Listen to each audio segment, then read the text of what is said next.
Bismillahirrahmanirrahim. Assalamualaikum warahmatullahi wabarakatuh. Perkenalkan, nama saya Andi Muhammad Aunul Hali Gunawan, NIM C01171057 kelas A. Pada kesempatan kali ini saya akan memperagakan salah satu skill pada blok CSL 6, yaitu anamnesis dan pemeriksaan fisik demam. Adapun alat dan bahan yang digunakan pada saat melakukan pemeriksaan fisik, yang pertama adalah stetoskop, tensimeter, termometer, dan spatel.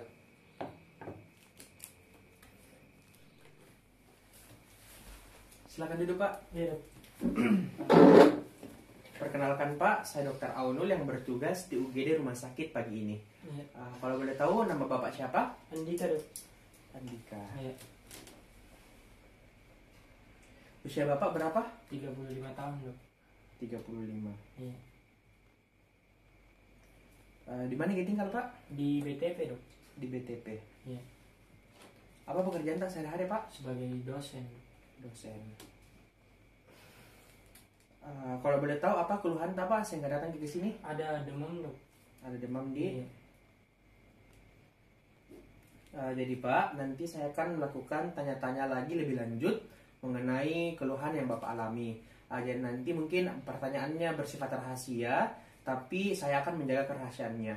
Bapak berhak menolak, berhak menerima, tapi saya sarankan untuk menerima untuk mengetahui nanti kira-kira apa saja yang berkaitan dengan keluhan yang Bapak alami. Bagaimana, Pak? Apakah Bapak bersedia? Bersedia, Dok. Bersedia. Ini demam, Pak, Di, keluhannya. Sudah berapa lama Bapak mengalami demam? Sudah 5 hari ini, Dok. 5 hari, Di. Iya.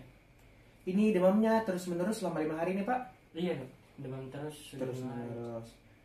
Selama kita ini demam, Pak, ada enggak saat tertentu demamnya tiba-tiba tinggi atau turun atau bagaimana, Pak? Ada enggak? Biasa tinggi, Dok, kalau sore atau menjelang malam, Dok. Oh, tinggi saat sore menjelang malam, Di. Iya. Biasa turun lagi kalau pagi. Menggigil, Ki, kalau selama ini? Ada menggigil, Dok. Menggigil. Kalau berkeringat, Ki, berkeringat banyak kan? Biasa mungkin malam hari. Pernah juga, Dok. Ada juga, Di. Iya. Riwayat perdarahan ada, Pak? Mungkin dari telinga tak ada perdarahan di hidung atau rongga mulut? Tidak ada, Dok. Tidak ada. Keluhan lain, Pak? Mungkin seperti batuk ada enggak? Tidak ada, Dok. Tidak ada. Kalau menelan, Ki, Pak, bagaimana kita rasa? Nyeri kah, sakit atau enggak, Ji? Biasa, Dok. Biasa aja, tidak ada nyeri, Di. Bagaimana, Pak, diare? Apakah ada diare atau tidak? Ada, Dok, diare. Ada, Di. Iya. Ini diarenya, Pak, sebelum demam kah atau setelah demam kita alami? Setelah demam, Dok. Setelah Iya, demam. sudah 3 hari, Dok. Diarenya, Pak, disertai darah pada fesesnya Bapak atau lendir?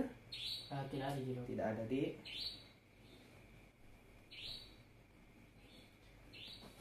Bagaimana buang air kecilnya Bapak selama ini? Tidak ada masalah, Dok. Aman, jadi. Iya. Ada mual atau muntah, Pak? Ada mual, Dok. Ada mual. Iya. Sebelumnya Bapak apakah pernah merasakan keluhan seperti ini? Pernah dulu, Dok. Pernah. Iya. Di. Ke dokter, Ki? Iya. Iya. Pernah, dokter, Dok. Kita ingat apa obat yang dikasih ke dokter itu hari? Sudah lupa, Dok. Soalnya sudah lama juga. Lupa, Di. Iya. Keluarga tak ada enggak yang pernah mengalami hal-hal seperti ini? Tidak ada, Dok. Tidak ada, jadi. Beberapa hari terakhir ini pernah, Ki, bepergian keluar, mungkin ke daerah seperti Papua kah atau Kalimantan, bahkan pernah keluar negeri? Tidak pernah, Dok. Enggak, jadi. Iya. Ada enggak keluhan penyakit yang lain Bapak alami? Tidak ada, Dok. Enggak ada, Di. Tapi Padi, mohon maaf, merokok, Ki? Tidak. Enggak merokok. Minum alkohol juga? Tidak pernah, Dok. Tidak. Jadi mungkin saya ulangi, Pak Di. Pak Andika, Di, Iya. umur 35 tahun, tinggal di BTP, pekerjaan sehari-hari sebagai dosen. Iya, Dok. Keluhannya itu demam, sudah dialami sejak 5 hari yang terus menerus. demamnya itu tinggi saat sore hari menjelang malam, Iya. disertai menggigil dan kadang keringat banyak. Tidak ada riwayat perdarahan, batuk pun juga enggak, Iya. nyeri pun enggak ada, nyeri saat menelan. Enggak ada ya, Dok. Diare ada pada saat setelah demam, Iya. terus tidak disertai darah dan lendir pada saat diare, Enggak ada. BAK-nya juga aman. Iya. Ada mual ya? Ada, Dok. Ada mual, terus di sini pernah juga alami penyakit seperti ini, Pernah, Dok. Pernah ke dokter, tapi lupa obatnya, Iya, Dok. Keluarga juga tidak ada mengalami seperti ini, Iya. Riwayat berkunjung atau bepergian beberapa hari tidak ada juga. Iya, Dok. Kemudian penyakit lain juga ada, Enggak ada ya, Dok. Tidak merokok dan tidak meminum alkohol. Iya. Masih ada mau kita tambahkan atau ada mau kita tanyakan? Enggak ada sih. Tidak ada, Iya. Jadi Pak, kita sudah melakukan tanya jawab, tapi untuk mengetahui lagi lebih pasti penyakit yang Bapak alami, dibutuhkan pemeriksaan fisik yang lebih lanjut. Jadi nanti saya akan melakukan pemeriksaan pada tubuhnya Bapak. Nanti saya akan menyentuh tubuh Bapak, melakukan penekanan, dan mungkin nanti saya terlebih dahulu membuka bajunya Bapak. Bapak berhak menolak, berhak juga menerima, tapi insya Allah saya akan melakukan seprofesional mungkin. Bagaimana Pak? Bapak bersedia? Bersedia, Dok. Silakan Pak ke meja pemeriksaan. Saya akan melakukan persiapan alat dan melakukan cuci tangan bersih terlebih dahulu. Iya. Silakan Pak. Iya. Selanjutnya kita akan melakukan pemeriksaan fisik pada pasien. Nah, di mana kita berada pada posisi atau berada di bagian kanan dari pasien. Selanjutnya kita akan melakukan pemeriksaan keadaan umum dari pasien berupa pemeriksaan. Kita dapat mengkategorikan pasien dalam keadaan sakit berat, sedang maupun ringan. Selanjutnya kita melakukan pemeriksaan status gizi pada pasien menggunakan paduan perhitungan status gizi. Bisa menggunakan IMT dengan melakukan pengukuran tinggi badan dan berat badan terlebih dahulu. Selanjutnya melakukan pemeriksaan tanda-tanda vital. Yang pertama adalah pemeriksaan tekanan darah. Tapi tadi pada pemeriksaan tanda tekanan darah ini bisa dilakukan pada saat posisi duduk maupun berbaring. Namun disarankan untuk dilakukan pada saat posisi duduk, namun disesuaikan kembali dengan keadaan umum dari pasien tersebut. Di sini kita mengukur tekanan darah, baik itu tekanan sistolik maupun diastolik dari pasien. Setelah kita melakukan pengukuran tekanan darah, kita melakukan uji bendung atau uji turniket, di mana jumlah atau nilai dari tekanan sistolik dijumlah ditambahkan dengan nilai tekanan dari diastolik. Setelah itu dibagi dua, kemudian kita tahan, hasilnya itu kita tahan pada tensimeter, kemudian kita tahan selama 5 menit. Hal ini dilakukan untuk melihat apakah ada tanda-tanda perdarahan seperti PTK yang tetap atau timbul pada tubuh pasien. Nah, setelah kita melakukan pemeriksaan tanda-tanda vital, selanjutnya kita melakukan tanda-tanda vital lainnya, yaitu berupa pemeriksaan suhu tubuh dari pasien, di mana kita meletakkan termometer pada bagian ketiak dari pasien. Tadi kita lakukan selama 5 menit, kemudian kita melakukan pemeriksaan nadi selama 1 menit, kemudian kita melakukan pemeriksaan pernafasan dari pasien juga selama 1 menit. Setelah semua pemeriksaan tanda-tanda vital telah dilakukan, kemudian kita melakukan pemeriksaan untuk pemeriksaan kesadaran umum pasien sesuai dengan panduan atau acuan skill yang dilakukan pada blok neuropsikiatri, di mana menggunakan GCS untuk menilai bagaimana kesadaran umum dari pasien tersebut. Nah, setelah kita melakukan pemeriksaan tersebut, selanjutnya adalah melakukan pemeriksaan dehidrasi, di mana kita melihat apakah ada penurunan atau peningkatan dari tonus dari kulit atau otot dari pasien. Kita mencubit kulitnya sampai padi. Setelah kita melakukan pemeriksaan dehidrasi, selanjutnya kita melihat pemeriksaan pada bagian wajah dari pasien. Kita melihat apakah ada spasme dari otot wajah maupun retraksi dari otot dari bibir pasien tersebut. Hal ini disebut dengan rhesus sardonicus. Setelah kita melakukan hal tersebut, selanjutnya kita melakukan pemeriksaan ikterik anemis maupun edem pada tubuh pasien. Jadi kita melihat pemeriksaan secara umum pada bagian rambut, apakah ada ikterik atau tidak, apakah ada rambut rontok atau tidak. Selanjutnya untuk ikteriknya dan anemis dapat kita lihat pada bagian wajah atau khususnya pada bagian mata. Tapi tadi lihat ke Bapak.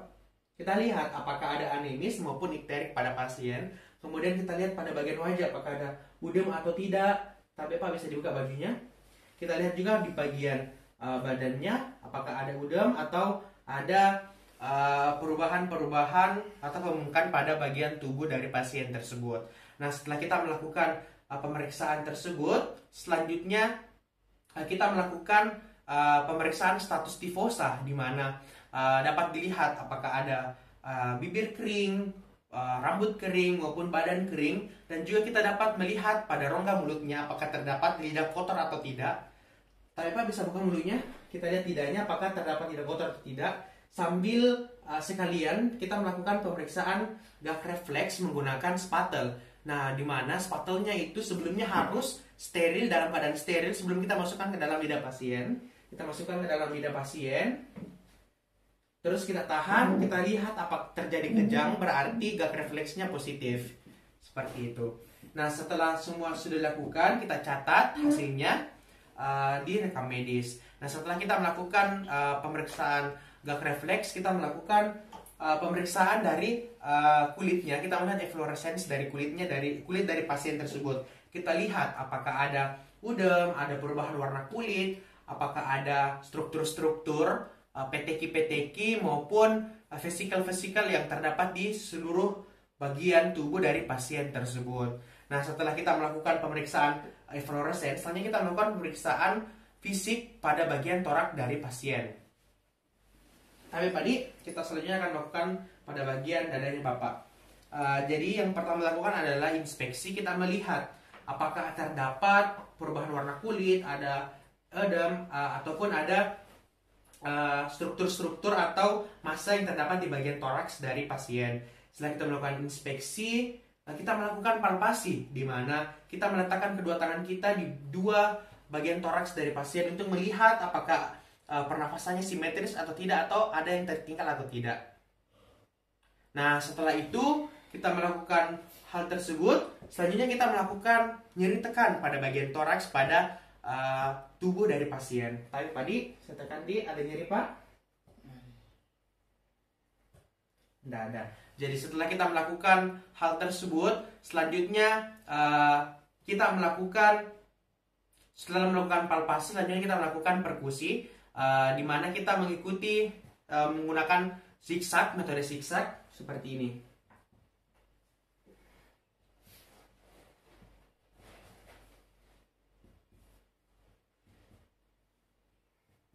Nah, setelah itu kita melakukan auskultasi.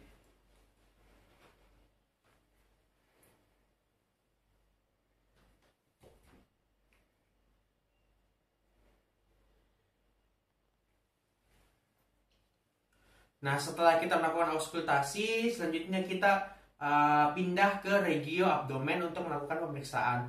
Nah, sama seperti sebelumnya, selanjutnya kita melakukan inspeksi. Kita melihat apakah ada massa, ada perubahan warna kulit, apakah ada struktur-struktur yang berubah, atau ada organ yang mengalami pembesaran, seperti hepar, hati, maupun lien. Nah, setelah itu kita melakukan inspeksi, kita melakukan palpasi pada keempat regio abdomen. Kita melakukan apakah ada nyeri tekan, ada massa atau tidak. Nah, untuk selanjutnya kita akan melakukan penilaian terhadap hepar maupun lien dengan meminta terlebih dahulu kepada pasien untuk menekuk kakinya seperti ini. Nah, setelah kita meminta pasien melakukan hal ini, selanjutnya kita bisa melakukan pengukuran terhadap hepar maupun lien. Jadi yang pertama adalah melakukan pengukuran terhadap lien. Salah satu tangan berada di arcus costa di bagian sinistra.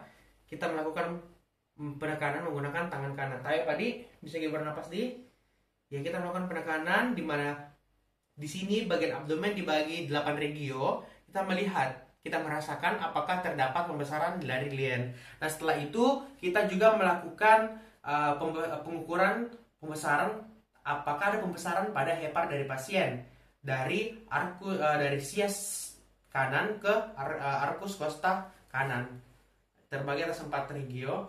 Sama seperti halnya kita suruh bernafas, kemudian kita tekan apakah ada pembesaran dari hepar atau tidak. Nah, setelah kita melakukan itu, kita catat pada rekam medis. Nah, setelah melakukan palpasi, kita melakukan auskultasi. Kita bisa Pak, tapi bisa kembali. Nah, di mana pada saat melakukan auskultasi kita mendengar suara peristaltik pada usus pada 4 regio abdomen. Nah, setelah kita melakukan auskultasi, kita melakukan perkusi juga. Bunyi timpani. Setelah itu dapat juga dilakukan pengukuran batas hepar dengan melakukan perkusi dari bagian toraks sampai ke bagian hepar tersebut untuk menentukan batas dari hepar.